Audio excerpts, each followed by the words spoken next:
Homeo धारा में आप सभी का स्वागत है। आज का विषय है SMA syndrome, spinal muscular atrophy. यह एक दुर्लभ आनुवंशिक न्यूरोमस्कुलर स्थिति है। SMA के अधिकांश प्रकारों में सर्वाइवल मोटर न्यूरॉन SMN1 नामक जीन गायब या असामान्य होता है। यह बीमारी बच्चों से लेकर वयस्कों तक व्याप्त रहती है, यानी ये किसी भी उम्र में हो सकती है।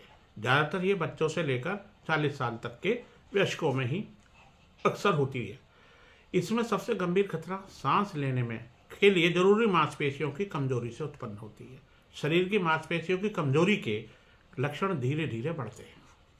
इस बीमारी में मांसपेशियां कमजोर हो जाती हैं और सिकुड़ जाती है। ये रीढ़ की हड्डी और नसों को प्रभावित करती है। यह आनुवंशिक बीमारी है।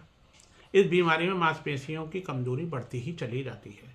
इस बीमारी में रीढ़ की हड्डी में एक विशेष प्रकार की तंत्रिका कोशिका का नुकसान होता है। ये कोशिकाएं मांसपेशियों की गति को नियंत्रित करती हैं। मांसपेशियों की कमजोरी समय के साथ साथ और भी खराब होती चली जाती है। ये 4 प्रकार का होता है। पहला प्रकार जो है उसको कहते हैं SMA टाइप O। ये दुर्लभ उप प्रकार है इसका, जो जन्म से पहले भ्रूण यानी गर्भावस्था में जो बच्चा होता है भ्रूण अवस्था में, उसको प्रभावित करता है। इसमें भ्रूण की हरकतें कम होने लगती हैं और अक्सर कभी कभी गर्भावस्था में बच्चे की मृत्यु हो जाती है। वो होती किस वजह से? क्योंकि वो श्वसन करने में असमर्थ हो जाता है। मृत्यु आमतौर पर जन्म के समय या जीवन के पहले महीने के भीतर हो जाती है। दूसरा प्रकार है SMA टाइप 1। SMA के लगभग 60% मामले टाइप 1 के ही होते हैं, जिसे वर्डनिंग हॉफमैन रोग भी कहते हैं। इसके लक्षण जीवन के पहले 6 महीनों तक प्रदर्शित होते हैं। इससे प्रभावित शिशुओं को निगलने में और सांस लेने में कठिनाई होने लगती है। ये बच्चे प्रथम वर्ष तक ही जीवित रह पाते हैं। SMA type 2।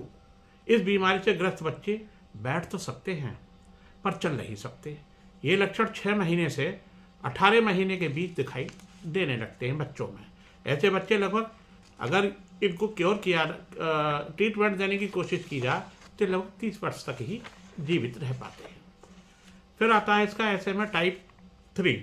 इस बीमारी में शरीर के जो निचले हिस्से यानी निचले अंग जो होते हैं उनकी मांसपेशियां कमजोर होती रहे, जिससे चलने में कठिनाई होती है। इसके लक्षण जीवन के पहले 18 महीनों में प्रदर्शित अर्थात दिखाई देने लगते हैं। SMA type 4। इस बीमारी में शरीर की मांसपेशियों की कमजोरी के लक्षण जीवन के 21 वर्ष की आयु के बाद ही दिखाई देते हैं। इससे पहले इसके लक्षण नहीं दिखाई देते। मांसपेशियों की कमजोरी के लक्षण फिर धीरे धीरे बढ़ने लगते हैं। यह बीमारी आमतौर पर जीवन प्रत्याशा को प्रभावित नहीं करती, अर्थात इससे ग्रस्त होने पर जो रोगी है वो अपने जीवन को जीता रहता है। कुछ थोड़ी बहुत कठिनाइयाँ उसके जीवन में आती रहती हैं। ऐसे में सिस्टिक फाइब्रोसिस के बाद शिशु अवस्था और बचपन की दूसरी सबसे गंभीर वंशानुगत बीमारी है। ये एक आनुवंशिक स्थिति है, जिसका अर्थ है कि आपको अपने जैविक माता पिता से ऐसे जीन विरासत में मिलते हैं जो इस स्थिति का कारण बनते हैं। SMN प्रोटीन मोटर न्यूरॉन्स को जीवित रहने और ठीक से काम करने के लिए जिम्मेदार होता है। इस बीमारी में शरीर पर्याप्त SMN प्रोटीन नहीं बना पाता, जिससे शरीर के मोटर न्यूरॉन्स सिकुड़ जाते हैं और वो मर जाते हैं।